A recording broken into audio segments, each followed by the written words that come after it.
Bros, listen, we're going to talk about opening the third eye, and I know y'all wondering, what is more important than opening the third eye? Dude, I just found out how the microbiome affects mental health. We about to get into this microbiome maybe just one more time. I might find some more stuff, but we about to do that today. Microbiome. Tune in. Peace.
Alright, hey, so let's get started.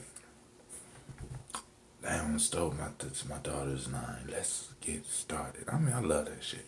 Alright, so I was going to do a session on opening the third eye, right? But it's basically doing what we already doing. I'll cover it tomorrow. And we got some more herbs to go over. We got some more concepts to cover. You know what I'm saying? We still got to talk about the 4, 5, my fault. 4, 5, 6, 7. You cover those. 4, 5, 6, 7, 2, 2, 4. Self-help. Gotta go a little bit more in depth than that. We still got a lot of building to do, fam. We gonna do it though. We gonna build it. We gonna complete it. We gonna lay the foundation out. Cause y'all know, if those that don't know, I'm starting my 21-day challenge today, and I'm doing it in the Vision Quest fashion. I'm doing it in the straight warrior fashion, right? We're gonna go this whole time. Start now, solid food, and we moving through the next 21 days, right? Like this. This is the goal. I ain't the goal. I got a system in place. All I gotta do is keep to the system, right? And I already woke up. I already was dreaming that I had already was eating. You know what I'm saying? And this is, I'm kind of freaking out. You know what I'm saying? Because it's, I've done affairs like this before, but I was with a group. You know what I'm saying? One, and then the last 3 days going without nothing, right? I'm going without nothing. I'm really trying to plug in. I'm really, getting all of the extraneous materials, all of the that's not me. I'm going totally in, right? And that's the goal. So I gotta remember to go and get those days off work, because it's gonna be crazy around for me on those days, those 3. It's actually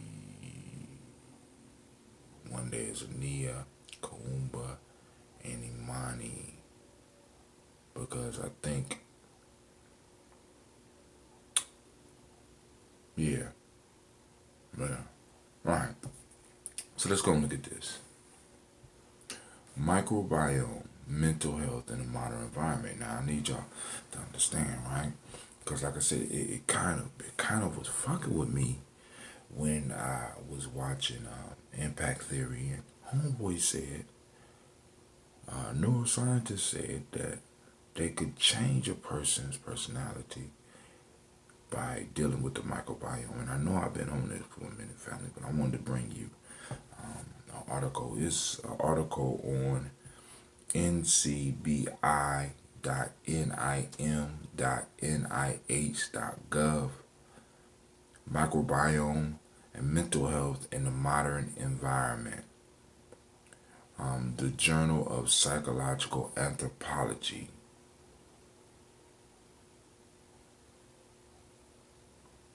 Abstract, a revolution in the understanding of the pathophysiology of illness combined with new knowledge about host microbiome interaction and psychoneuroimmunology has opened an entirely new field of study, the psychobiotics. Y'all hear that? Whole new field of study. Something that we can get our kids interested in. Psychobiotics. The modern microbiome is quite changed compared to our ancestral one due to diet, antibiotic exposure, and other environmental factors. And these differences may well impact our brain health.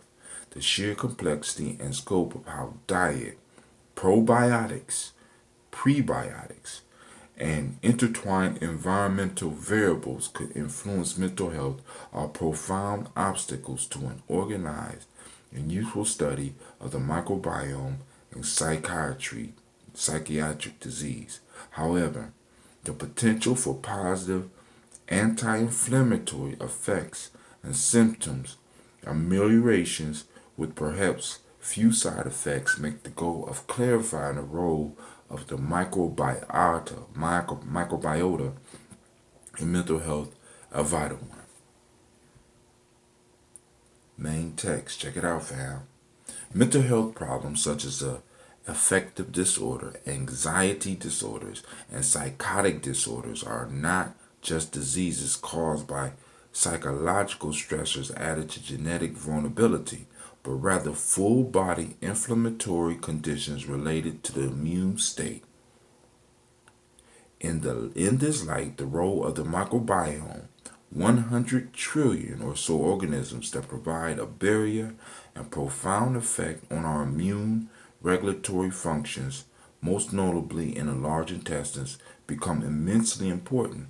The state of our microbiome affects not only disease of the gut, but also autoimmune disease, obesity, and even how well the liver metabolizes alcohol. Did y'all? Hold on. Y'all didn't hear that. The state of our microbiome affects not only diseases of the gut, but also autoimmune disease, obesity, and even how well the liver metabolizes alcohol. While every person's microbiome is unique, generally healthy people share certain species, diversity, and abundance. It is clear that the microbiome of humans, of humans living in the developed world are far different from those of hunter-gatherers living more as our ancestors did. Are these observed differences in microbiota a surrogate marker for modern pressures exerted on humans? The available evidence would suggest that microbiota and mental health be viewed through the lens of physiological anthropology. In the context of evolutionary medicine, research have taken these findings to explore the impact of the microbiome on mental health. So, basically, that's a long way of saying they have figured out that by studying the microbiome, they can learn a little bit more about mental health. And not only more about mental health, see, because y'all got to understand the ultimate goal is control. So, now, because this is what they're going to start doing. They're going to start bottling up and and prescribing this, right? It might not look like this. They probably gonna have it down in a little capsule, and they gonna have certain healthy bacteria and yeast that you're supposed to ingest on a daily basis. When we could do that ourselves, right? This is research that's showing, right? This is research. She's pulling them from research. He or she is pulling from research that's showing that what we are on is where the future of medicine is going, right? So for us to really start, when we start popping pills, when we start taking herbs and shit, we need to make sure we understand how this shit affects us on a microbiota level. Not only that, we need to make sure that some of the herbs that we're taking are culturally appropriate, because they might not have the effect on us that we think that they're going to have, because we keep dealing with each other as if we all are the same. But we all come from different cultures, which goes deeper than just clothing. It goes into the food, and it goes into the microbiota that's in you and your DNA. The gut-brain connection hinges on how the microbiome influences the hypothalamic adrenal pituitary axis. Oh, I didn't know that. The gut-brain connections hinges on how the microbiome influences the hypothalamic adrenal pituitary axis. Now that's the third, pituitary. I think that's the third. It's the third. Pituitary. Then there's another one up here. Now give me a second to think about it. In a similar way to the psychological stress with pathogenic species of bacteria interacting with the immune and endocrine system to create an inflammatory cascade with an increase in sympathetic reactivity. All right, so let's go back. Let's look at that. So the gut-brain connection hinges on how the microbiome influences the hypothalamic, adrenal, and pituitary axis. So there's an axis between these three parts of the brain: hypothalamic, adrenal, pituitary, right? They work together in a similar way to psychological stress with pathogenic species of bacteria interacting with the immune and endocrine system to create an inflammatory cascade. So if you got unhealthy bacteria, it will interact with your immune and your endocrine system to create inflammatory, or to cause it to swell up. Inflammatory, when you hit something and it swells and shit, that's inflammatory. So that's where something in you is being irritated, which makes you sick, would cause an inflammatory cascade, which means that one part to swell up, which causes another part to swell up, which causes another part to swell up. And then it say with an increase in sympathetic reactivity. So all these parts will start working together and helping you become sick. These inflammatory species also have direct communication with the brain via self-produced neurotransmitter and the vagus nerve receptors in the gut, with mostly unknown significance. So, listen, family, listen.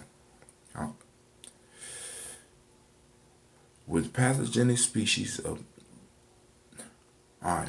The gut-brain connection hinges on a microbiome influences the hypothalamic, adrenal, and pituitary axis in a similar way to psychological stress, with pathogenic species of bacteria interacting with the immune and endocrine systems to create an inflammatory cascade with an increase in sympathetic reactivity.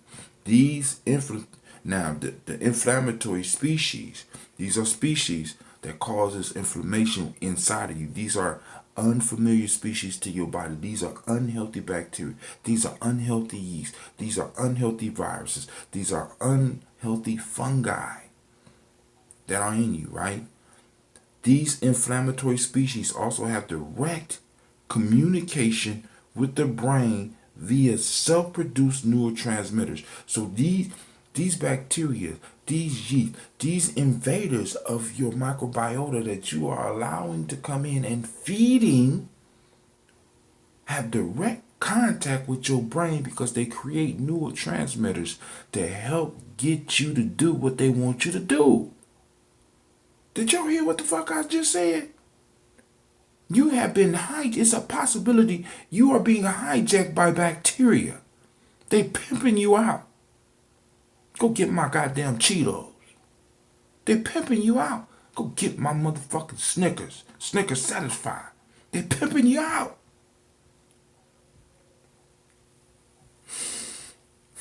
I need some more sugar. They pimping you out. These inflammatory species also have direct communication with the brain via self-produced neurotransmitters and the vagus nerve receptors in the gut with mostly unknown significance. I wonder as they get bigger and start turning into these parasites that I was reading about. I wonder how much influence these parasites have. I wonder can these parasites, these large worms, all these millions of worms that might be inhabiting your body, I wonder if they could produce neurotransmitters. And I wonder if those neurotransmitters can hit the receptors in the vagus nerve. And I wonder if the vagus nerve will take up that information up to the brain and perhaps get you to eat on something or eat without stopping or not eat or develop certain habits that are unhealthy for you. Come on, family. Come on, family. Probiotics or anti-inflammatory species, the most studied being the lactobacillus and bifidobacteria, can act to suppress the immune and sympathetic reactions.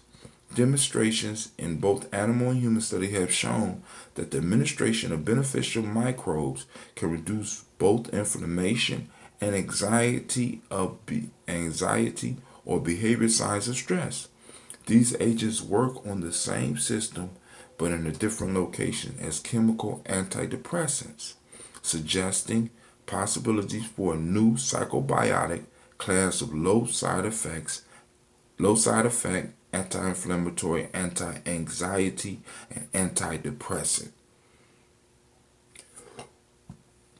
Thus, studies thus far are promising, though small in scale and broad in scope. Rodent behavior and levels of anxiety are influenced by probiotics, prebiotic type of fibers that act as food for the microbiome. And fecal transplants. This is a fecal transplant is where they take healthy shit from somebody that's healthy and put it up inside of your body. I'm just telling you. In humans, decreased negative ruminative thoughts have occurred in randomized controlled trials after a month of probiotics, while prebiotics and administration of pseudocommensals, microbial species that do not live in the gastrointestinal tract but due to presence in water and soil have continually passed through the human gut in evolutionary history, has decreased anxiety. Now, they get back to that culturally appropriate. Look, pseudocommensals, microbial species that do not live in the gastrointestinal tract, but due to presence in water and soil have continued past through the human gut in the evolutionary history.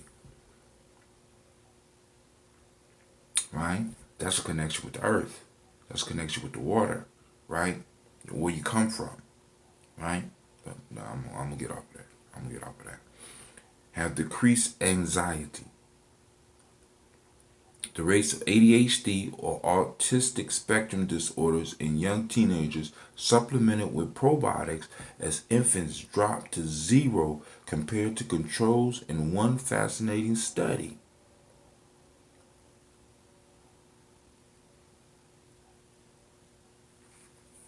I skimmed this. Did you?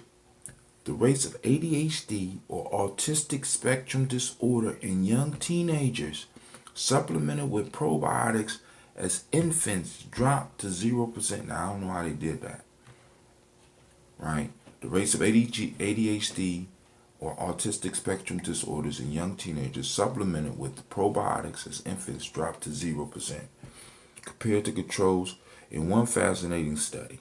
In another paper, researchers were able to determine check this out. In another paper, researchers were able to determine the patients with and without depression with 100% sensitivity and 97% specificity just by looking at the microbial genome from fecal swabs. So they could tell whether a person was suffering depression by looking at their feces. Because the feces produced, a majority of the feces is not necessarily yours, but it's produced by the microbiome. So just by taking a swab of your butt, they could tell whether or not you had some mental issues. And they had almost at 100% with it. 100% sensitivity and 97% specificity. Administration of antibiotics with antidepressant had a significant effect on psychotic depression compared to antidepressants alone. In a small group of inpatients, in addition, major differences have been found between the oral microbiome of people with schizophrenia versus controls. And not surprisingly, the microbiome of people with anorexia is quite different during disease behavior than in recovery. Further study postulate a role between gut microbiota and Alzheimer's dementia.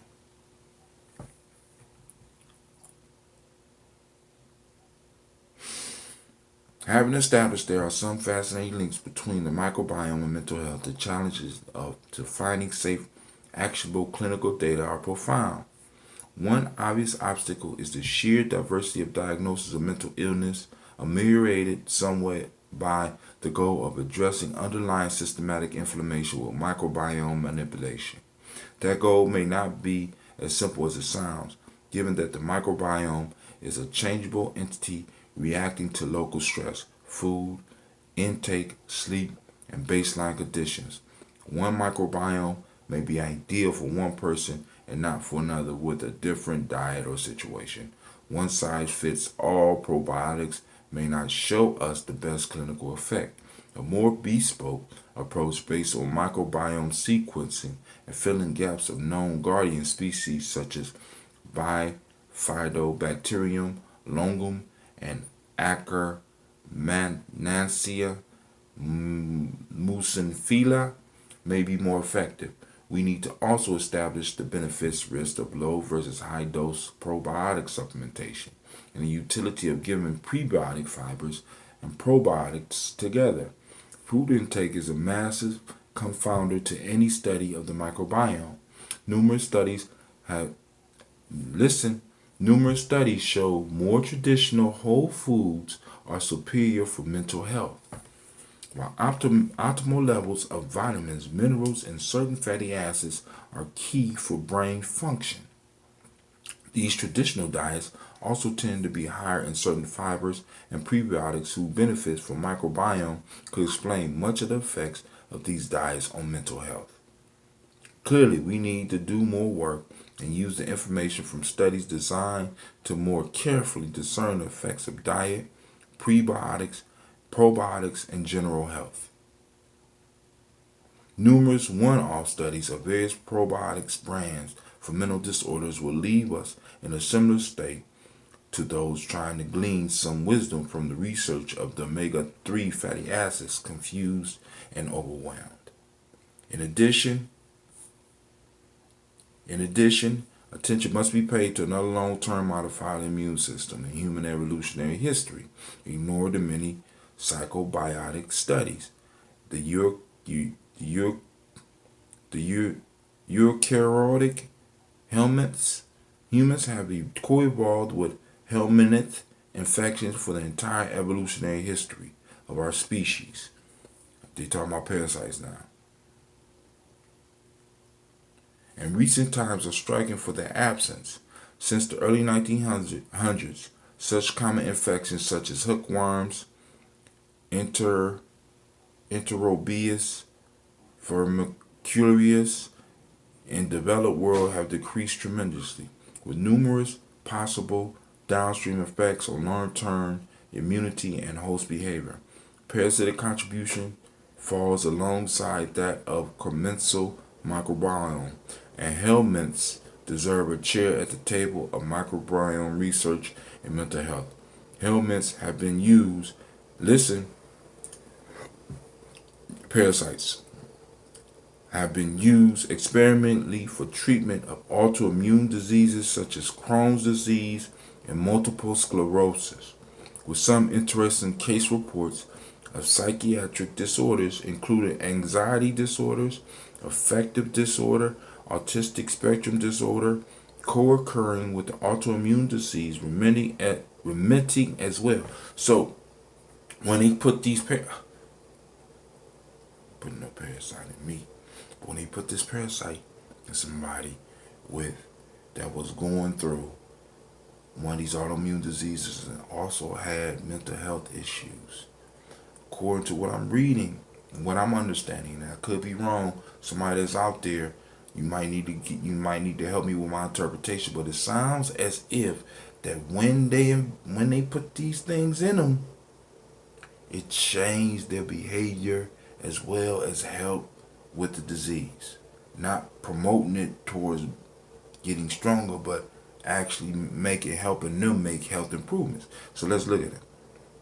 With some interesting case reports of psychiatric disorders, including anxiety disorder, affective disorder, and autism spectrum disorder, co-occurring with the autoimmune disease, remitting, which means going backwards as well. It will be prudent to study helminthic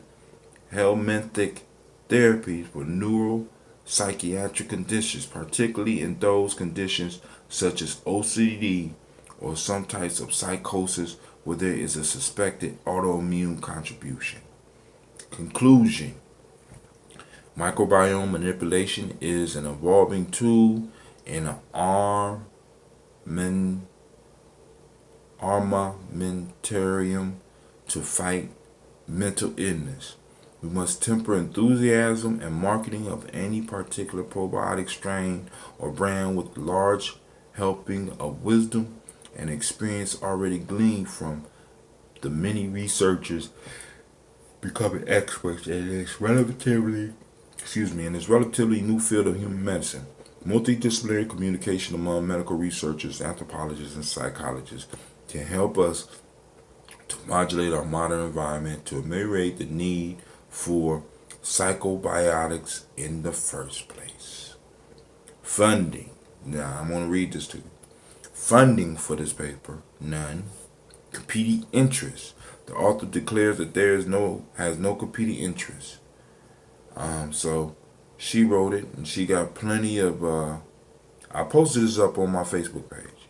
I posted this up on G&J's Facebook page. Feel free to go look at it. But family, listen to me. Listen to me. Once again, we on to something big. Second, we have the wherewithal to take control of our microbiome.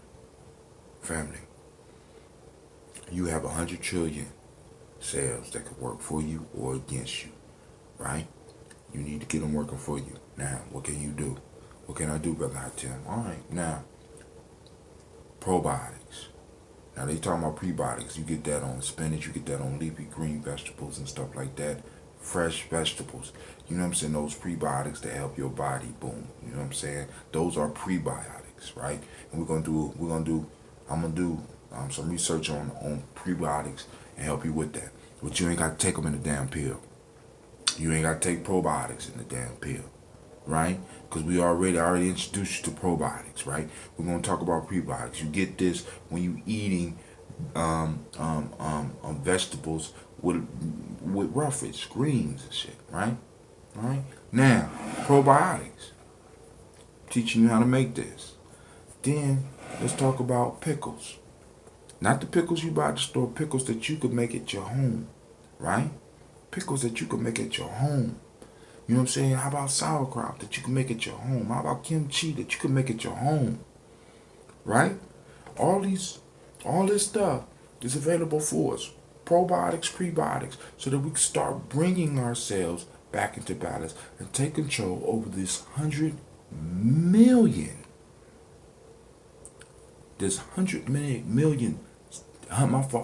trillion celled army called your gut, which is also called your second brain. And by you not monitoring and protecting it, and by you not feeding it what it's supposed to eat, culturally inappropriate food that is unhealthy for it, you are destroying you and your army. This army will fight cancer. This army will fight depression. This army will fight Crohn's disease, all autoimmune diseases. This army, you could get it to work in your kids to fight ADHD. You could get it, according to some of the studies, you can get it to fight some of the, what is it, what is that called? You get it to fight, basically you get to fight almost all, I ain't gonna say even almost, diabetes, you get it to fight. You get this army protecting you, working, it's part of your immune, it's part, all of it is one. And then they all want to survive. All of them. So they'll work for you. So you might as well get them working for you. Get you some probiotics. Get your prebiotics in you. Get you some fasting. Remember, what's the four things we need? Huh? Air, that's right. Water, that's right. Water, proper water, right? Right? Not just air, but what? Proper breathing, right? Proper water, proper food. And food, when we say food, when to eat, when not to eat. That means fasting is in there too. And last but not least, movement. I did all mine this month. I found my camera feel that is running shit or something, and it's just gonna cut off on me, right? But yo, I'm just coming back on to say peace. Y'all have a great day. Have a great emoji. I'm out. Thank you for watching the video. I want you to subscribe. Click the bird right there, the fiery bird. And I also have a special video just for you, right there. And for those that want more information about Gye-Nyame Journey, go to our site. It should be right about there. Peace. Alright, family. It look like I done did too much. I done talked too long, so we're gonna make this one quick, right? Make sure you see part 1 of today. It will be 77171, right? Nia 77171. Right? And we're going to be talking about the Ashe breath, right? The breathing, once again. We have to I got to refresh you on shit every now and then. So tune in. Peace.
Alright, peace family. Yo, I'd like to welcome you once again to the Daily Toast. And this is the, the discussion part. Well, actually, I do the talking, so it's not really a discussion. It's a discussion, I guess. I don't know how the fuck you would say it. This ain't even a dialogue. Is I'm sharing information, and then I would love it if you would respond below. You know what I'm saying? Those that want to take the Nguza Cyber Challenge, I'm gonna play something up here. Alright? So that you can go on and you can start signing up for the Nguza Cyber Challenge, because what I'm about to talk about is the Ashe breath, the importance of the Ashe breath, right? And some of the possible benefits that you could receive by doing the Ashe breath. Okay? So now, I need y'all to understand this. And I'm coming at you totally honest. And people have been robbing our culture thousands of years and not giving a fuck. So, Brother Hatim does not mind culturally appropriating shit. I go out for my culture and I claim this shit as ours. I put a flag. I don't give a fuck if there was 3 billion people sitting right. I claim this shit as ours. Just like I did the week, like the day is near, right? I claim the week. I don't mind culturally appropriating shit. I'm just being honest with you. I take it, I'll clean it up, and I'll bring it to you, right? Now, whether you use it or not, that's your choice, family. What I'm saying is, I don't mind going out and get this shit. Alright, so now, if you sign up for the Nguza Cyber Challenge, or if you go to my, if you go to the Gumroad page, gumroad.com/Hatim, HA2TIM. You go down there and you get a video of the Ashe breath, right? Where I show you the Ashe breath, and I also show you the G salutation, right? Gye-Nyame salutation, right? And with the Ashe breath is a combination of several breaths. All right, so we have pieces of what they call the bellows breath. We have pieces of what they call the I can't think of the dude's name. It'll come back to me in a second. It's pieces of the fire breath. It's pieces of breathology in there. You know what I'm saying? And I just take it and make it culturally more appropriate for us, right? Because the first element that we have to master is the breathing, family, right? We got to get the breathing down. We're not breathing right, right? A lot of our health issues start off with our breath. Then it cascades into the water that we're drinking, or the lack thereof, or the substances that we're drinking in place of water. Proper drinking, right? Culturally appropriate drinking. What's a culturally appropriate drink, right? Water, especially spring water. Substances that we make, right? And I ain't talking about no goddamn Kool-Aid. So if you think Kool-Aid is something you make, no, family. Stuff we make, right? Learn to make your own ambrosia. Learn to make your own wine. Learn to invest time in developing stuff to fuel you, family. That's all I'm saying, right? Because these are necessities. These are necessity businesses, right? A lot of y'all don't see the necessity of ambrosia yet, but you will, right? A lot of y'all don't see the necessity of a family being able to produce its own wine, but you will, right? A lot of y'all don't see the necessity of a family being able to produce the bomb pickles and the bomb kimchi type shit, you know, pickle cabbage and pickle beets and shit like that. Y'all don't see the benefits of that, right? And y'all don't see the benefits necessarily of a family being able to grow the bomb cabbage and to grow the bomb spinach and to grow the bomb beets and be able to have land, to have beehives so that they could produce their own honey. See, these are small cottage industries that can propel us if we use them amongst ourselves to the next level, right? What's the next level? We can establish a small economic platform that we can stand on so that we can start paying for the political connections to make sure that we're able to hold on to what we got.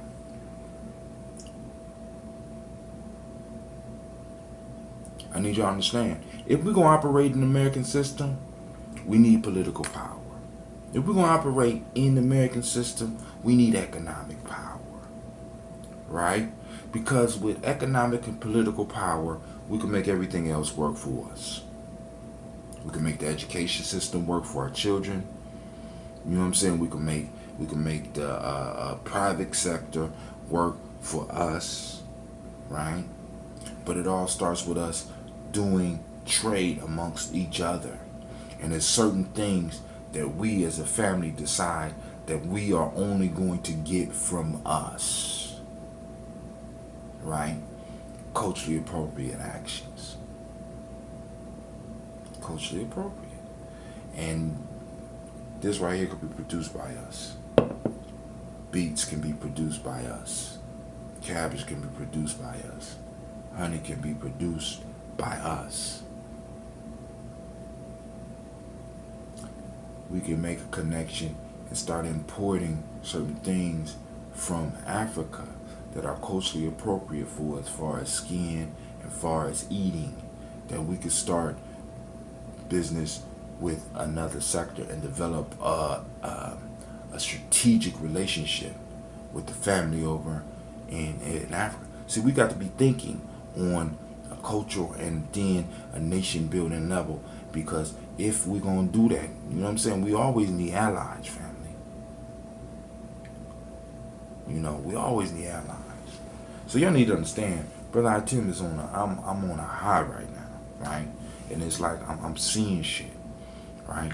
I'm seeing the connections. So I don't mind going all the way back. I don't mind culturally appropriating shit, turn around and using it for us. I don't, because everybody else, then think about it. People don't mind culturally appropriating your goddamn money. Go to the corner store. Tell me, do they, nah, that's your money. I need you. You need to spend that in your, no, spend that in your community. No. Everybody is making a come up and has made a come up off of you. And I'm just saying, family, it's time for us to make the big comeback. We need to make the big come up off of us. Right? So, one day soon, as the numbers start growing and people start really understanding the shit that I'm talking about, and really start formulating tribes, then we'll be able to trade in between these tribes. Just a small trade, right? We got ambrosia. Y'all specialize in pickled cabbage. You know what I'm saying? Not just plain old pickled cabbage, but that culturally appropriate pickled cabbage. And then we got a whole nother clan over here, a whole nother tribe over here who specialize in making bottles. Well, goddamn. You know what I'm saying? Y'all making bottles? Yeah, we done went out and we done bought the software and we could design the bottles for you. You know what I'm saying? We got that 3D printing going on over here, and we producing very basic shit. So you want bottles? You give us bottles, and we formulate a trade amongst each other. That's preparing us for the international level, fam. But hey, that's neither here nor there. All right, here we go. So today we're talking about me, Brother Hatim, going out and culturally appropriating this breeding, right? You know what I'm saying? Because we had it. But first off, as I always stress, breathing It's all about the nose. We talked about the nitric oxide, right, that come out when you breathe through your nose, and it releases a chemical. It cleans the air, right, as it comes in. It warms it up. It cleans the air. It releases nitric oxide into your system, which goes down and opens up your veins, which allows the blood to flow a little bit more fuller, right? So just breathing right, breathing through your mouth, right? You got just as much business breathing through your mouth as you got eating through your nose. Let me say that again.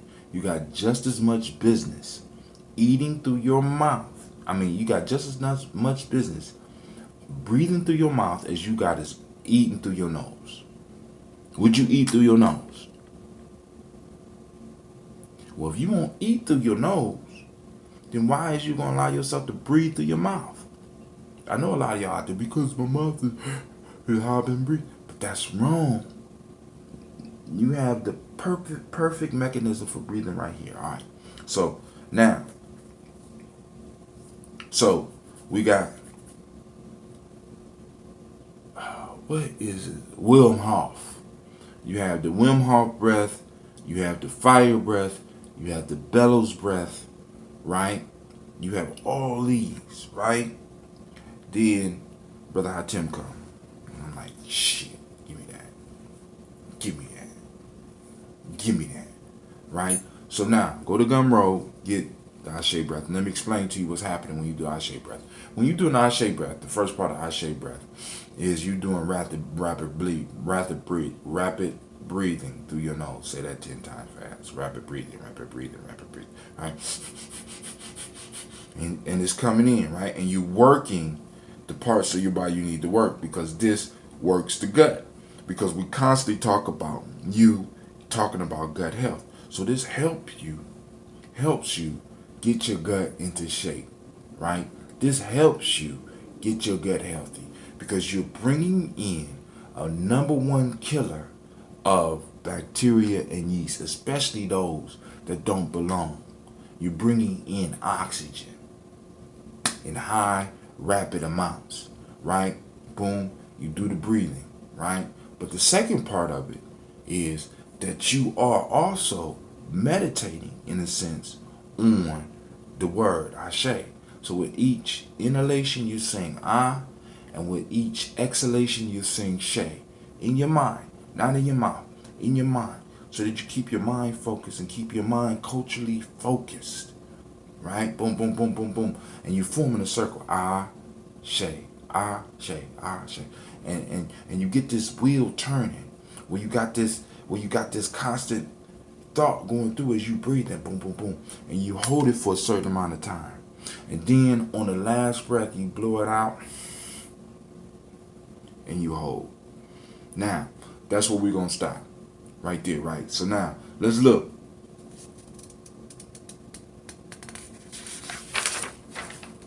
The benefits.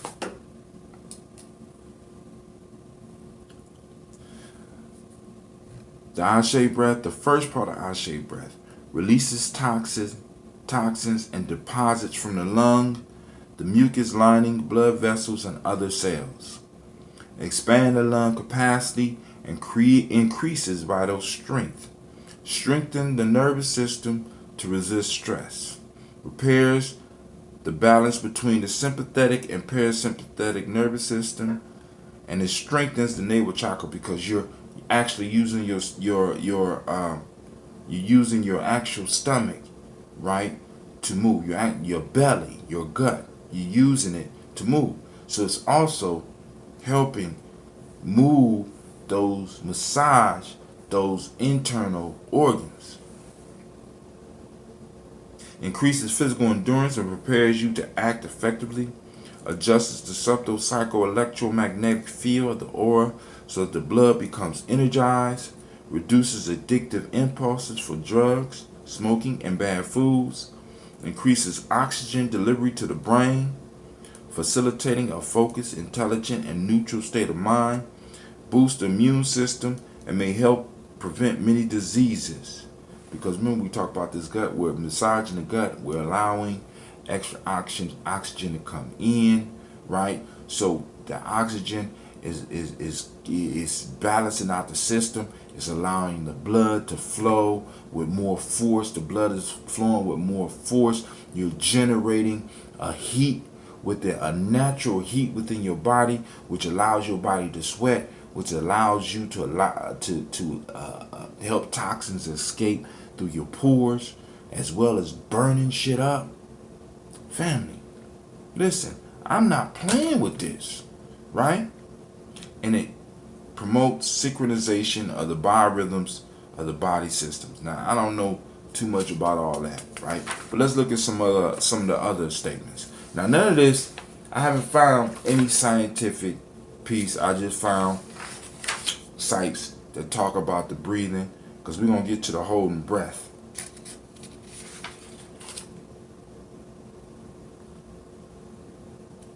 All right, this one is a little bit even more farther out. All right, say 5 to 15 minutes will purify your blood and release deposits from the lung. Breathe deeply, because you know who hates oxygen.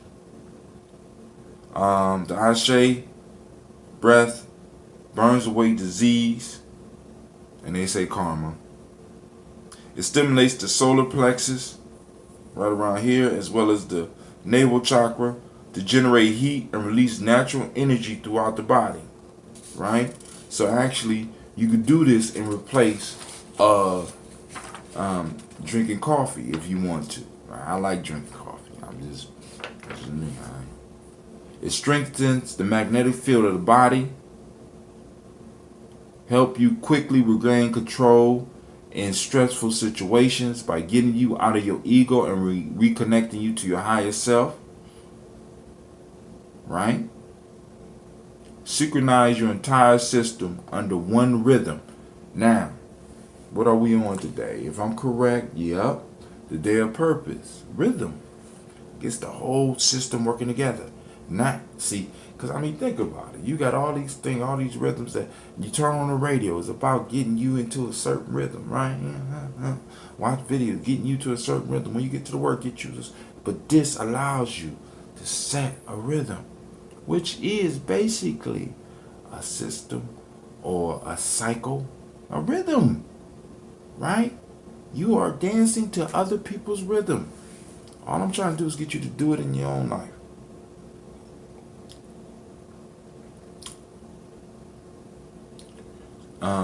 Get you getting your entire system working on one rhythm, promoting greater internal harmony and health. Can help you overcome addiction and cleanse you of bad effects of smoking, drugs, sugar, alcohol, and caffeine. You can start substituting feelings of cravings with the Ashe breath. When done powerfully, the pulsating of the diaphragm massages the internal organs, thus improving the digestive system. Increases physical endurance when needed in exercise situations. Use in conjunction with the exercise and you will be a whole package athlete. Now, also sometime when I'm in a hurry and I can't do the Ashe breath, I'll do the Ashe breath combined with the G salutation. So you don't just have to be sitting to do this. You can walk and do this. Strengthens and balances your nervous system. Alright? Alright, so now, they got 5 reasons. Of course, you know they're using a different name. They say it cleanses toxic air, excellent for respiratory problems, increases blood circulation, tones the abdomen, help with decision making. Alright? Now, they're saying that if you're pregnant, don't practice this. They also say, hold on.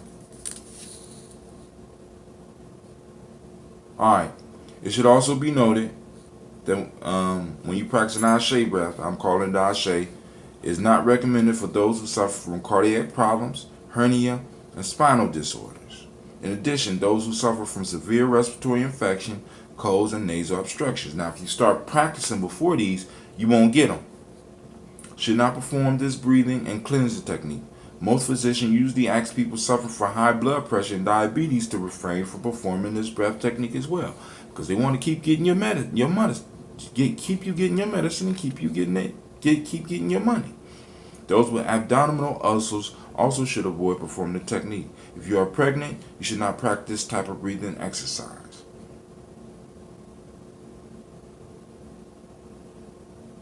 Alright? So, I'm just throwing it out there, right? So now, let's get to the holding your breath, right?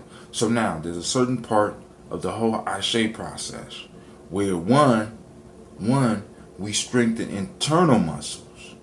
Then there's another part where during the strengthening of the other muscles, and through another part, we do breath holding, right? And during the breath holding, we go through a pledge. So we have the Gye-Nyame pledge, but you can feel free to formulate your own pledge, or you can say your favorite Bible verse or whatever in your head, but it helps keep the mind focused and not focus on necessarily taking a breath, and allow your body to do the work that it's supposed to do. Because family, a lot of us, we overdo everything. So just like with our meals, we become gluttonous with our air. So we breathing too much. So what us retaining our breath allows us to do is to switch on the switch to where our body starts working and starts learning to release, go to its oxygen stores. Because a lot of times we're taking in air without allowing all of the oxygen to be extracted from our blood. See, because what we need to start learning is that our body's always keeping something in reserve, right? Our body's always keeping something in reserve. So just because you get the urge to breathe does not mean that you necessarily need to take the breath, right? What this means is that your body is gluttonous and it's like, come on, we've been used to breathing like this all this time. Give me that breath. Now, what happens when we start learning to hold our breath? When we start learning to hold our breath along with doing the Ashe breath, we are able to shift our states of mind. Let me say that again. We are able to shift states of consciousness, right? We are able to wake up at different levels. We are able to not only train our minds, train our emotions, harness our spirit, but we're able to guide our bodies. Because I want you to think about this. The more you practice holding your breath, the longer you could do it. And I'm not saying get in some damn water and hold your breath. What I'm saying is, while we're doing this exercise, what starts to happen when you start realizing that you can hold your breath for a minute, that you can hold your breath for 2 minutes, that you can hold your breath for 3 minutes, that you can hold your breath for 4 and 5 minutes. And what starts to happen to the internal workings of your body, right? When you are able to not only hold your breath, but you're able to start burning unnecessary fat stores. What starts happening to you? What changes would come in your life with you losing weight? Not just because, you're losing unnecessary pounds. You're becoming stronger. You're becoming slimmer. You're becoming smarter because you're giving your brain more oxygen. You're giving your brain more access to oxygen that it didn't have before. You supercharging your body, right? So this brother Tim, I'm just talking a little bit about the Ashe breath, and I am done. Right, we're under 30 minutes. Yay, marvelous, marvelous, marvelous. And I want to thank all those that's been tuning in. Sorry, I ain't been doing the blogs. I'm gonna catch up. All right. But yo, this brother Tim. Make sure you check us out at gyejamejourney.com. And with that, I'm out. gyejamejourney.com. Peace. Thank you for watching the video. I want you to subscribe. Click the bird right there, the fiery bird. And I also have a special video just for you, right there. And for those that want more information about Gye-Nyame Journey, go to our site. It should be right about there. Peace. Oh man, we taking eating like a boss to a whole nother level. Look at this. Talking about controlling the food supply. Yeah, we're gonna be eating on some of this tomorrow, family. I just wanted to show y'all because I already cut mine, so I had to come and pull on one of the other ones I cut. Some of the vegetables, so we're gonna be eating now, and I have to break the fast tomorrow. All right.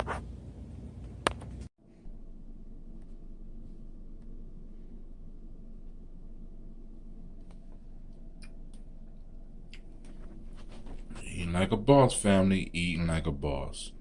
See that salad? All those greens in there. The egg fermented. The beet. The cabbage. We about to get busy. Then we're going to have our conversation. Oh, don't forget the smoothie.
Mr. Diddy.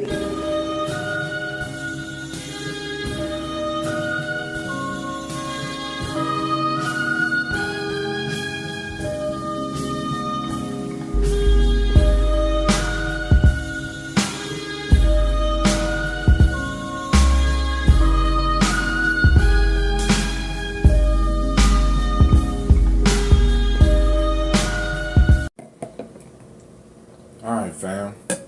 So, y'all see me trying to take this eating like a boss to another level. So, for those that don't understand, right, the salad that was in the middle of the plate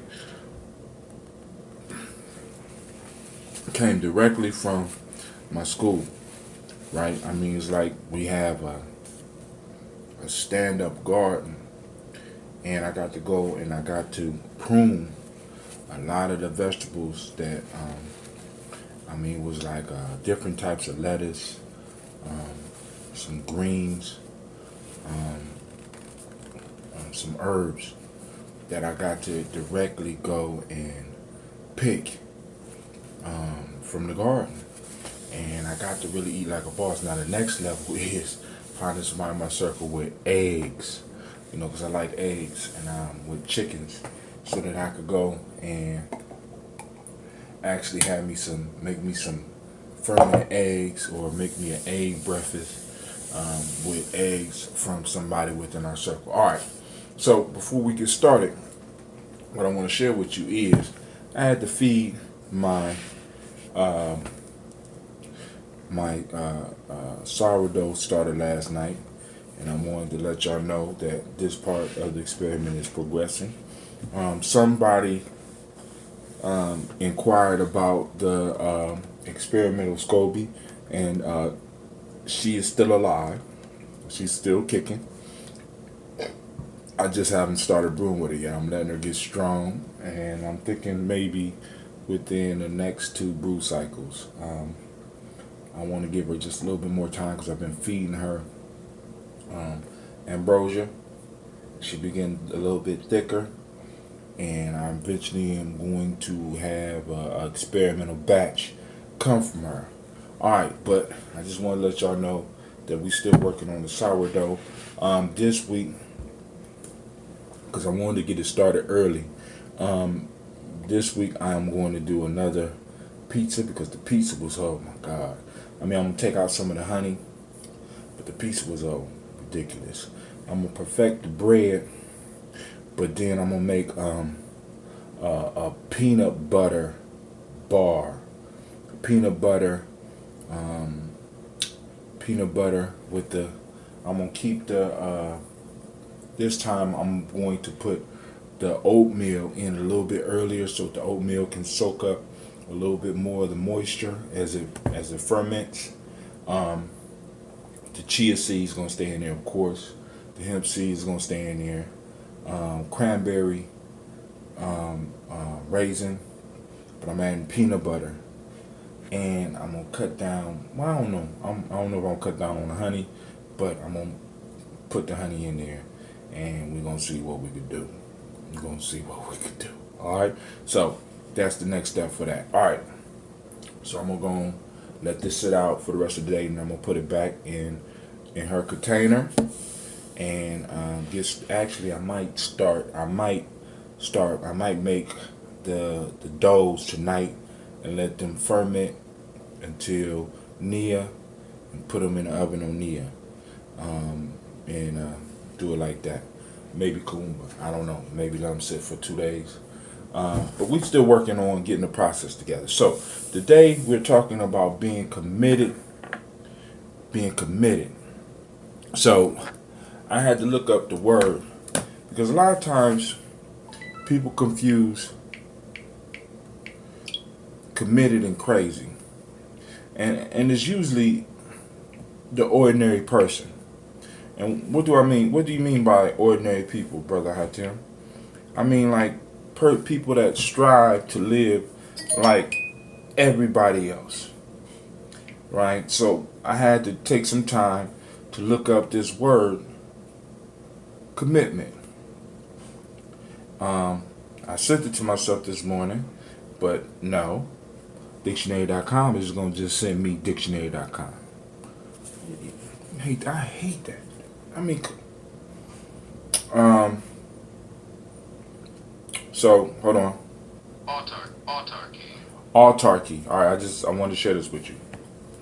The condition of a self-sufficient, especially economic as applied to a nation. Autarky. We need some of that in our community. All right, the word that we're looking up is commit, because commitment is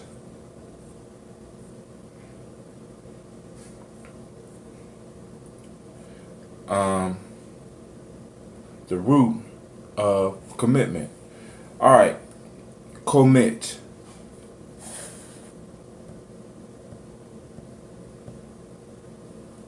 Why I want to commit, a verb used with object. Committed, committing. To give, entrust, or charge. Consign. To consign for preservation. That's number 2. To pledge oneself to a position on an issue or question. Express one's intentions, feelings, etc. To blind or obligate as by pledge or assurance. Pledge. To entrust, especially for safekeeping, commend. To do, perform, perpetrate. To consign to custody. Alright, so now let's go on and look at some of the I want to look at the root word origin. Alright,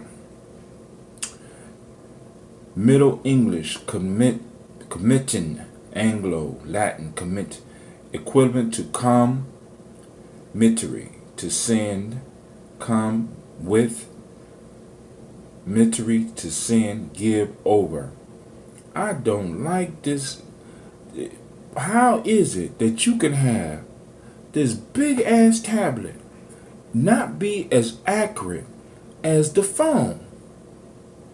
Oh my God. So, com, mittery to send, with, to send. Com means like with. All right. Mittery is to give over. Right. So when you commit, you give yourself over. You know what I'm saying? You become one with. Right. When you commit to something. Right. And a lot of people don't understand that because they're not used to giving themselves to something, right? They're not used to surrendering themselves to something. They don't understand. So when you're trying to explain what you're doing to them, they can't understand. They don't understand, as I was showing you a book, The Vow Powered Life. They don't understand commitment, the vow. They don't understand what it means to vow to do something, to pledge to do something, to give yourself to something. They're not used to it, right? They're not even used to giving themselves to themselves. See, don't cut off on me again. I'm trying not to break this shit. It's getting to a point where I'm gonna break this phone. The phone, you keep playing with me. So they don't understand the vow power of life, right? So when you give yourself to something, they don't understand it, family. They view you as crazy. Wow, you're gonna fast for 21 days. Crazy. You know what I'm saying? What are you that committed to? You know what I'm saying? Because right nowadays, you're not supposed to be that committed to anything but your job, but your master. You're not supposed to be committed to anything. You know what I'm saying? If your job requires you to fast for 21 days, everybody would understand it because you're going to get paid for it. Right? But when you vow yourself to something that is beyond a material reward, immediate award, when you vow or you give and you commit yourself to something that's bigger than you, people can't understand it. It scares people. Why? Because they are not capable of doing it. So it's something wrong with it, right? It's something not right about it. Now, when you start giving out, I want y'all to think about this. When you start giving yourself to a people that everybody already done counted out, they really think you crazy, right? You know what I'm saying? I'm giving myself to black folks right here in America, right? Y'all already lost. This is all, you might as well go on to surrender. You know what I'm saying? Everybody else done surrendered. You might as well just give up, Brother Hatim. It's stupid. Why you keep pushing? You know what I'm saying? Why? You know what I'm saying? You fast and people don't care. You know what I'm saying? But it's some of y'all that do, right? And even if some of y'all didn't, I did it to make myself better, right? So I'm looking at stories of natural, like stories in here, natural born heroes. And you start looking at the stories of heroes, and they were, in a sense, the misfits in society. They were the fatherless children in society. They were the forgotten people in society, right? They come from a place of nothing and push and bring back gifts to the people. Sometimes they will be lifted up, other times they will be forgotten. But these are individuals who are able to commit themselves, even if it meant their life, even if it meant their death. They're able to commit themselves. So you look at stories from like this natural born heroes, or you look at Hero with 1,000 Faces, and you look at the point of these heroes would go into worlds where they knew that the possibilities of them even being able to come back from it was totally impossible. But they still committed themselves. Right? Commitment or crazy. See, family, you got to stop being concerned about how other people see you, especially those people who really don't want to understand. They don't want to understand. They've been programmed to hold you back. It's sort of like in the Matrix where they tell Neo, they say, Neo, don't go into crowded places because the agents could pop up on anybody in the Matrix. They could jump right into anybody in the Matrix. Right? And that's just how it is with you. Because it's like, black folks, a lot of times we used to talk about agents in the community. Right? Well, you don't really have to have agents in the community no more. You don't need to hire nobody no more. People have been programmed so that at any given time, Agent Smith could pop up right next to you. Motherfucker you thought you was cool with, all of a sudden they morph into Agent Smith. Right? So then I look at the stories from Plutarch's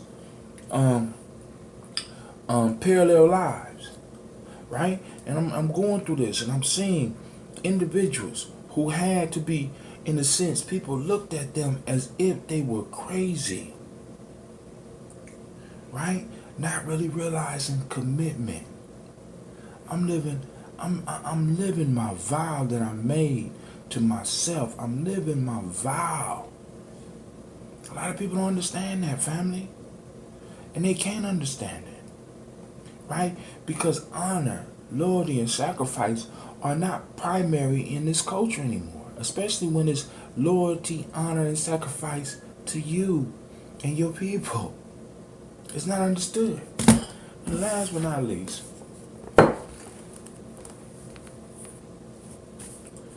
I want y'all to think about this. Right?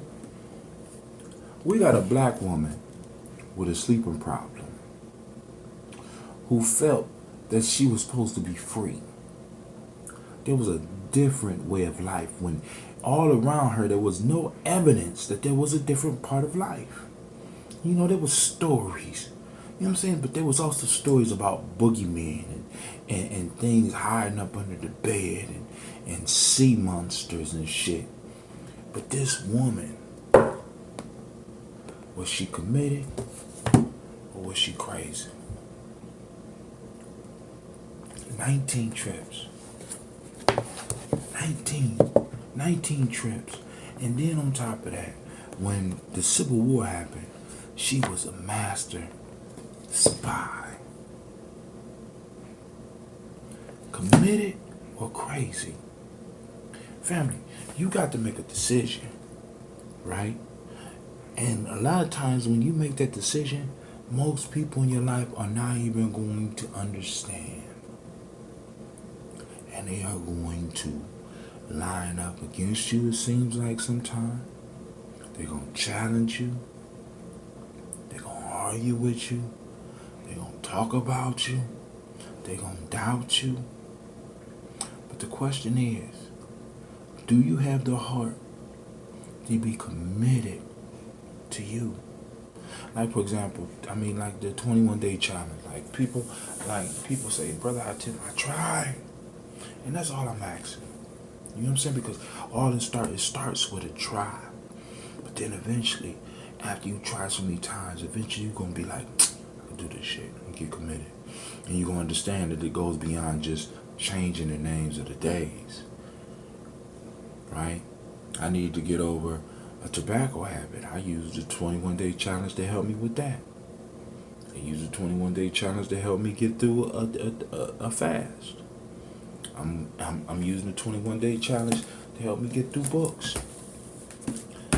I'm using the 21-day challenge. I'm gonna use the 21-day challenge to help some of the young people that I'm gonna be working with during the school year. You know what I'm saying? Why not give them a 21-day period to master one skill? Why not give yourself a 21-day challenge to master one skill? Commit yourself to 21 days of trying to change one thing in your life. Trying to change one habit in your life. commit to you. And what happens is when you commit to you, you start finding out that by you truly committing to you, to making you better, you make everybody else around you better. Either they're going to start getting better or they're going to get from around you. They're going to leave you alone. They're going to move away because you're too spooky. Family, I'm telling you, this is some real stuff. We building here, right? We're not playing. Ain't no games being played here. As a matter of fact, I'm about to get off here right now, and I'm about to go on and mix up this dough. All right? So we about to bread it up, y'all. We about to bread it up. All right? So this is Brother Out Tim, and I am out. Peace. Thank you for watching the video. I want you to subscribe. Click the bird right there, the fiery bird. And I also have a special video just for you, right there. And for those that want more information about Gye-Nyame Journey, go to our site. It should be right about there. No, this is not your show. This is my show. I guess. Okay, fine. We're going to continue with the Daily Toast. And me and Miss Shots, we did the toast. Now I'm about to get into it. So make sure you join the show. We're going to be talking about the G&J number system. You might not line up with some of y'all number systems out there, but understand. There's enough room in the universe for all of us. Ain't that right, Si? Yes. All right, now get that chicken out of my face. I'm fasting. Peace. See you on the show. Peace, God.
Peace, fam. Yo. Alright, so we need to talk about the Gye-Nyame number system. But, like I said, make sure you get on the challenge, fam. Get on that and Goose yourself a challenge, yo. Push yourself. You know what I'm saying? Let's elevate our lives, right? It's an opportunity to elevate our lives. Yeah, let's do it like that. Cool. So right now I'm sipping on some of the future, what's going to be called that Gye-Nyame Journey root beer. And family, it's incredible, man, because I be looking at some of these names and it's like you don't catch it until it's too later, right? It's called root beer, right? And the root beer that we're getting in the store is just like the ginger ale we're getting. It's not even ginger. If you look at the ingredients on ginger ale, it's not even ginger. You look into root beer, there's not even roots in it no more, right? So we're gonna make us some real root beer with serious, tremendous health benefits, and I'm gonna be offering that as well. That's gonna be the brown. I'm gonna do a brown. I'm gonna get a brown label for that one. I'm gonna get a brown cap for that. That'll be it'll be called that root beer ambrosia, right? We got to hit all these markets, right? So, of course, I'm working on my day 6. This is day 6, man, and I'm like,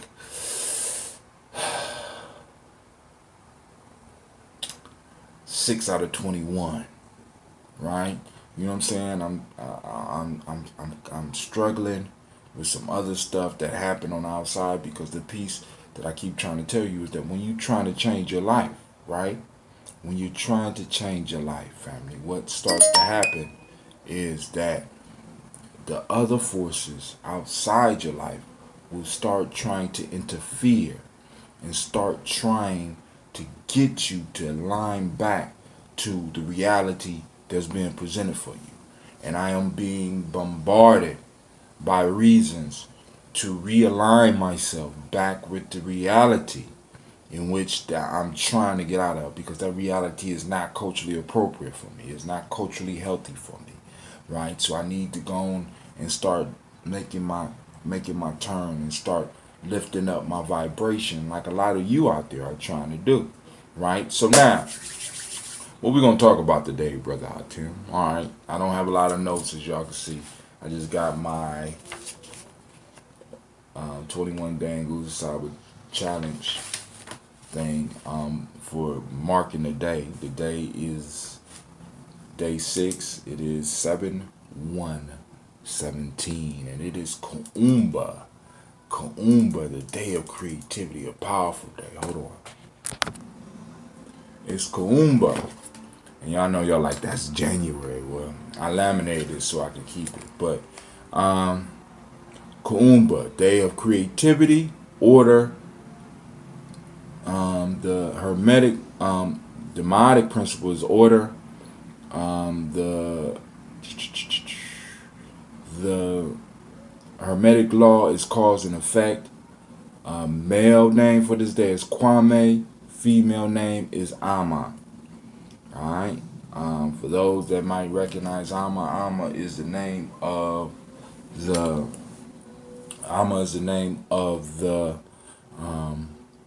the line of scobies that I use.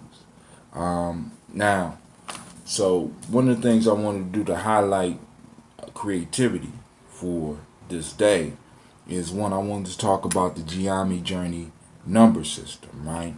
So first, I need to go through kind of the history of what Gye-Nyame journey is. Gye-Nyame journey is an idea that has been transforming my life for years. It's a continuous process, and a lot of us have to understand this, right? What we think we want a lot of times is not really the end. It is part of a process, right? So when I was younger, I'm talking about years ago. I'm 49 now, but when I was a boy back in Akron, I formed a little club called the Secret Society, right? Because I was reading books and stuff like that, and we used to get together and practice a little bit of martial arts, and a lot of stuff came up out of that, right? So I call it the Secret Society, right? Boom. And then when I got to college, I formulated MAC, Goddess of the Nile, right? MAC stood for Man Acquiring Courage and Knowledge, right? I always been about forming organizations, and with forming these organizations, I started running into concepts that I wanted the organization to stand on. So one of the first concepts that I found I wanted the organization to stand on was some stuff that I got from my church experience, because I used to spend time reading the Bible. My grandmother used to get up and cook breakfast for my grandfather every morning, right? So that he'd go to work. So they would get up and they would do like their little Bible study early in the morning. And if you wanted to eat, right, if you didn't just want cereal, right, you get up and you do Bible study with my grandparents, right? So my grandma would cook my grandma used to throw down, right? It'd be different, something different every morning. You know what I'm saying? I get the juice, so I would just get up early with them, and it started off as, in a sense, as a hustle, because I didn't want to get the cereal. I got tired of getting the leftover bacon and the leftover eggs, if it was anything left. You know what I'm saying? And I wanted to beat everybody else because, not only was I in the house, but my cousin Alicia was in the house. My cousin Ebony was in the house. Sometimes my sister would be in the house. You know what I'm saying? And it's like, hey, it's a competition to get down there to grab that bacon. You know what I'm saying? Early in the morning. Yeah, I used to eat bacon. You know what I'm saying? But the point I'm trying to make is that when I was doing that, I started reading. And as I started learning to really understand, I really started reading and really start digesting. So I just decided, fuck this. I'm gonna read it from beginning to end. I'm not just gonna do what the Bible study that they doing or what they're doing. I'm going to read. So I started reading, and one day I ran into a verse in Psalms 82, and that became a foundation because I didn't remember it. So when I got into college, you know what I'm saying, I remembered it, but I didn't remember where it was. So I had to read the whole book again when I was in college to find the verse. And that verse said this: God standing in the congregation of mighty judges amongst the gods. My fault, excuse me. Brain fart. Let me go back a little bit. Alright, so now hip hop hit hard. And then I ran into an artist called Rakim. Rakim just affirmed that he was God. And then I started hearing the other artists, and as I started listening to the lyrics, they started talking about their God. And I started remembering a verse that I had studied that said something about gods and how we were gods and shit. But I couldn't really discuss this with my grandparents. You know what I'm saying? So I'm like, damn, wow. So you got these brothers my age running around calling themselves gods. Let me find out about this, right? So in building Mac and building God is of the now, the foundation of it became that verse, Psalms 82, which goes, God standeth in the congregation of mighty and judges amongst the gods. How long will you judge unjustly and accept the persons of the wicked? Ashe. We don't say Selah, we say Ashe. You get it? Culturally appropriate, right? So I start over. God standing in congregation of mighty judges amongst gods. How long will you judge unjustly and accept the persons of the wicked? Ashe. Defend the poor and the fatherless. Do justice to the afflicted and needy. Deliver the poor and needy. Rid them out of the hands of the wicked, for they know not, neither do they understand, for they walk on in darkness while all of the foundations of the earth are out of course. I have said, ye are gods, and all you are children of the Most High, but you shall die like men and fall like one of the princes. So arise, O God, judge the earth, for thou shalt head all nations. Damn, every time I say that shit out loud, it just flowed through me. And this became the foundation verse around which I started developing, because this verse basically told me I was a God. Because first off, you listen, say God stands in the congregation of the mighty. You know what I'm saying? God ain't amongst the weak. God is in the congregation. I need me a congregation. So I've been trying to form me a congregation of the mighty since I was 16 years old. Right? Now, and I need people to understand that this comes out of the tradition, the church tradition that my grandparents put on me, which was put on me through a systematic process. Every Sunday, I had to systematically get up, get ready, and go to church. And then when I moved with my grandparents, systematically, they would get up every day and go through the same ritual together as a couple every day. And they allow their grandson to come in on this piece. And that information that I received there and what I learned there has influenced my life ever since. Now, this is one of the things I want to go back before I even get to the numbers. Family, listen, if you don't have systematic processes that your kids could partake in, you are robbing them. You are allowing them to get caught up into somebody else's system. My grandparents allowed me to get caught up in a system. And my grandparents made sure I got caught up in a system. Even if I didn't live with them, I still would have had to go to church until I was 18 years old. When I became grown, and I was able to earn my own way, that's when I was able to decide not to go to church. But as long as I was up under their roof and I was totally dependent on them, I had to apply myself to their system. And it wasn't bad. Because I hear a lot of people, I'm not one to dog the Christian mythos. I'm not one to dog the Muslim mythos. but I understand they have a place for people, right? And it rings true in some ways for other people that don't ring true in other for other people, and I understand that, right? But the point I'm trying to make is that this laid the foundation, and it told me that I was something bigger than I thought I was. I'm something bigger than the rest of the world was telling me, right? So when I formed, MAC was stood for Man Acquiring Courage and Knowledge, MACK, and the Goddess of the Now, right, which was the sister organization.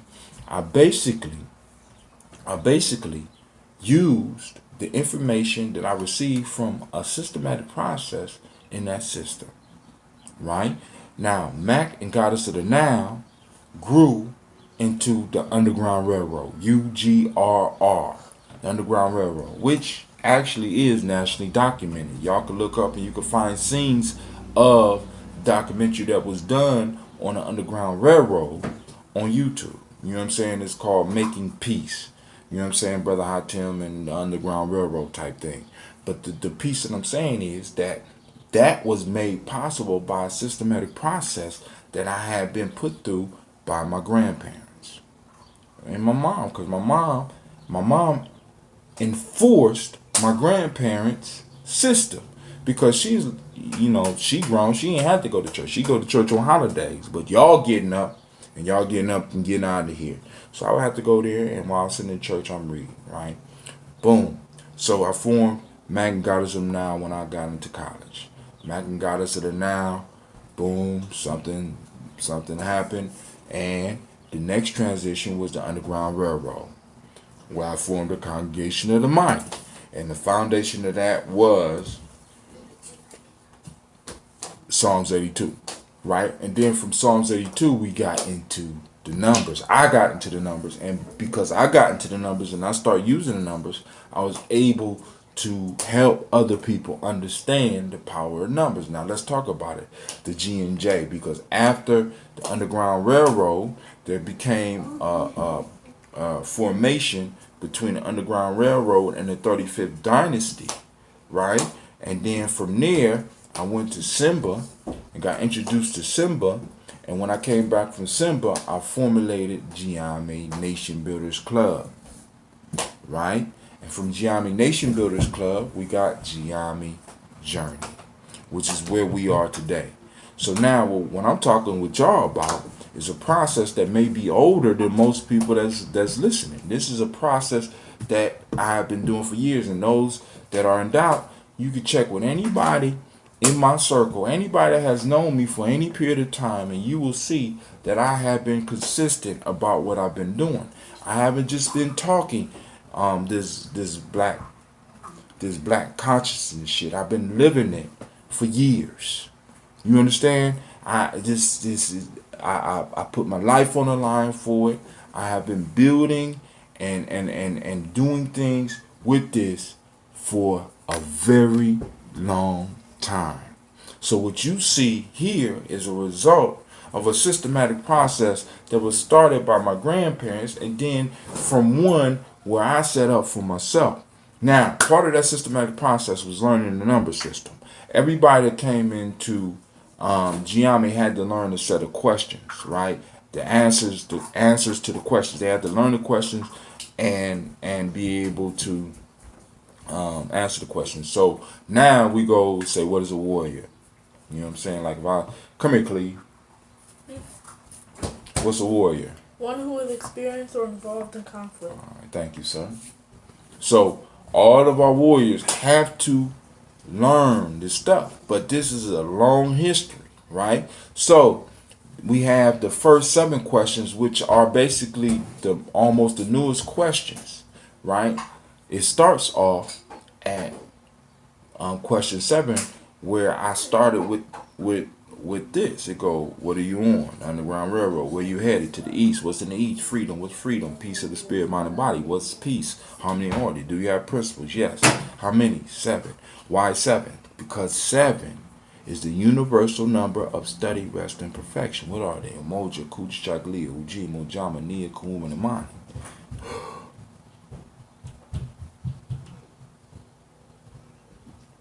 That right there, my friend, is over 20 years old. So this whole Nguza Saba challenge piece is not no shit that I just came up with last year in 2016, right? It's part of a process that I have been personally working on, not only with me but with other people, right? One of the questions goes, can you count? You count the numbers, right? So now let's get into the number system. First, what is a number? A number is, all right, we use numbers to count with. 1, 2, 3, 4, 5, 6, 7, 8, 9.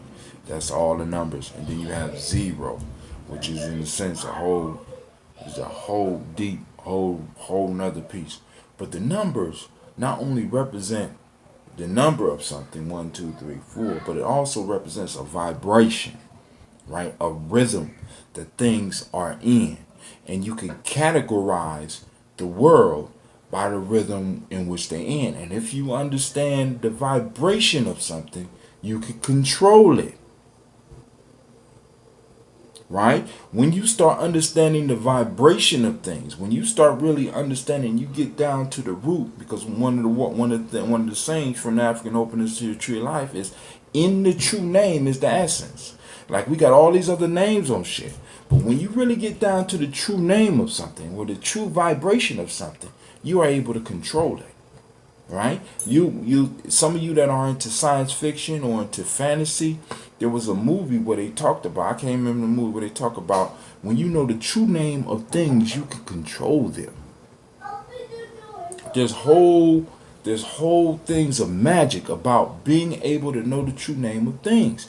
When you know the true name of things, you are able to manipulate them. When you understand the name represents the vibration. Now, one of the questions that I often that I asked last night to the people that are on G&J, you got to go. Why? Because move. One of the things that I asked people last night, who were you before you were you? I know a lot of y'all are just thinking about that shit. Who were you before you were you? See, because if your answer to that is nothing or no one, you are caught in the paradigm of West Asian society, because they want you to believe that your life started off as a damn accident. But yet they want you to believe in a God that has constructed everything, right? You know what I'm saying? Part of their argument is between each other. The universe is random and blah blah blah. Another piece is intelligent design. So if it's intelligent design, then you are part of the damn design. I'm just putting that out there, right? Which means that you have all now, I'm taking from the other angle too. Now, if it's intelligent design, then you were designed into the system, so you're supposed to be here and you have a purpose, which is beautiful. But if it's chaotic and it's just energy randomly creating, right? You have always been here. In both cases, you was either planned for, or you have always been here, depending on which way you want to look at the universe. If it's a chaotic universe, and you know what I'm saying, and that energy is out there, and according to the laws of science, law of conservation energy states that energy cannot be created or destroyed. It can only be transformed from one state to another. So if it's intelligent design, you were designed into the system, which means that from the beginning you were already planned for. You was already created at the beginning. And if we go to the chaotic theory of the universe, right? You have always existed. So both cases, you a bad motherfucker. Or fatherfucker, whichever, however you want to take it, or goat fucker, or whatever your preference. You're bad. And not bad meaning bad, but bad meaning good. Right? Now, what numbers do, numbers set vibrations. Numbers represent vibration. Numbers are ideas or constructs that we put together to help us get an understanding of the universe. Now, I know a lot of y'all saying, but we created the gods and the goddesses for that. And we created the one God for that. See, but this is the piece. When you look at the number system, you find out and you study the history of the number system, you start recognizing the fact that deities rest under numbers. So ultimately, when people be like mathematics is the language of the universe, it's real, family. You can find for every number I give you, if you do your research, you can find a deity. You can find groups of deities that you could put up under that number. Now, the religion, just like numbers, was something that was designed to help us bring an understanding to the universe. Alright, so now, numbers are just basically labels for vibrations. If you understand the vibration and you're able to get that vibration, you're able to manipulate it. You're able to control it. You're able to do things that other people would just perceive as magic. Root word of magic, magi, wise man, one with understanding beyond others. Alright, so let's look at this number system. So, of course, the number system come out the number 0, even though 0 may have been in many cultures the last number to be created. 0 is the unknown, the hidden. That sound familiar? Amen. 0 is a number of the hidden. Amen. The hidden, right? That unseen force, that influences all. At the same time, it is the greatest and the lowest. The highest and the lowest in the number system. What do you mean, brother? Tell me, if we look at the total reality of numbers and how numbers go out, we have negative numbers, we have positive numbers. We have numbers going to the right, we have numbers going to the left, we got numbers going up, we got numbers going down, we got numbers going in angles. All these vibrations springing out. But they all spring out from 0. So at the same time, 0 is the lowest of all the so-called positive numbers, but is the highest of all the negative numbers. There's no negative number higher than 0. Now, let's look at the other reality about numbers. In between each number, there's an infinite amount of numbers. So each number represents a form of infinity. Damn, Brother Hatem. And each number can manifest itself in many different ways. 1, 10, 19, 28, 37, 46, 55, 64, 73, 82, 91 are all the number 1. Patterns, systems, right? And we go all the way up to 100, 109, 208, 307. So 1 manifests itself in an infinite amount of varieties, right? But it all comes down to the basic vibration of the number 1. Do you understand what I'm saying? So we got 0. 0 represents, 0 is like that hidden, that womb of creation out of which everything flows. All right? Positive, negative, up and down. Everything comes from that void. Okay? So 0 represents the void. Right? And when and in a lot of ways, we have to recognize when I ask you, who were you before you were who you are now? Who are you? You come from the void.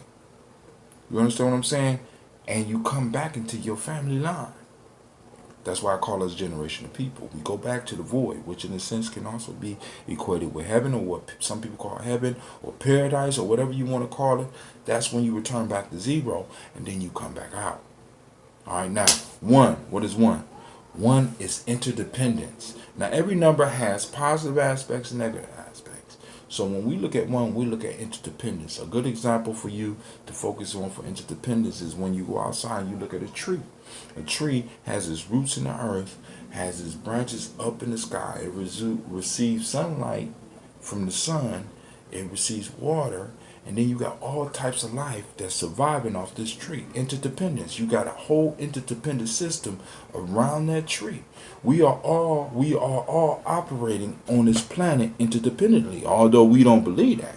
Now, the whole negative side of interdependence is that whole independent shit that we get caught on. Now, independence has its place, but we always got to recognize the power of interdependence. That's one. Two is cooperation. All right, boom. Of course, the opposite is not cooperating, right? It's a disruptive motherfucker, right? Then we got three. What's three? Three is communication. Then we got discommunication. You know what I'm saying? Boom. Three is the number of communication. It helps you when you see something with the number 3 on it. You know that it's about communication. Number 4 is order. Right? Make sure the orderly process. And all these numbers work together because they build to the next phase. Interdependence. The void builds to interdependence. Interdependence builds to cooperation. Cooperation builds to communication. Communication allows order. Order. When you have order, you can move to freedom. When you have freedom, freedom is 5. When you have freedom, you can move to family, right? Because you can't really have a family if y'all not free. Let me say that you can't really have a family if y'all not free. 7, study, rest, and perfection. After you have a family, it enables you to be secure enough so that you can study, rest, and perfect yourself. Because when you got a group of people working together, it makes it easier for you to be secure. So you can grow in knowledge. So 7, if you look at 7 is looking back on all the other numbers. 7, 6 go this way. 4 kind of do the same thing. It looks that way. 7 is looking back. Study, rest, and perfection. 8 is power. So after you study, rest, and perfect yourself, guess what you get to move to? Power. A lot of us want to move to power, and we ain't following the steps. 9 is completion. So after we have the power, we become a complete being. Alright? Complete being. We're able to look back over all the steps, and we're able to pull on each one of the steps to get exactly what we want. Now, each one of these numbers set up a pattern that you could follow. You know what I'm saying? And just by understanding and just studying the numbers a little bit more in depth, right? And having discussions with people about the numbers and their effect, it increases your ability to intuit certain things, because when how your intuition communicates with you is not necessarily through pictures or words, it's through symbols. I had a dream about geese. How many geese was it? Oh, it was three geese. 3. What's 3? 3 is the number of communication. Okay, what's a geese? What geese fall under? What number of geese fall up under? Boom, boom, boom. It gives you a way to order your reality. Right? Nothing that you ain't like, hell, it even gives you a pattern for your days. Not that you have to live by that, but goddamn, it's a system. So, yo, this is Brother Hot Tim. You have any questions, feel free to hit me up. Let me know. You know what I'm saying? This is just one of the steps in Gye-Nyame journey. Right? We build, fam. You know what I'm saying? We build for those that take it seriously. But I have to take it seriously because no one will ever, nor should they, take more seriously your shit than you. Take mine very seriously, right? So this is Brother Hot Tim saying, have a great Kaumba. I will see you tomorrow. Tomorrow, people. Thank you for watching the video. I want you to subscribe. Click the bird right there, the fiery bird. And I also have a special video just for you, right there. And for those that want more information about Gye-Nyame Journey, go to our site. It should be right about there.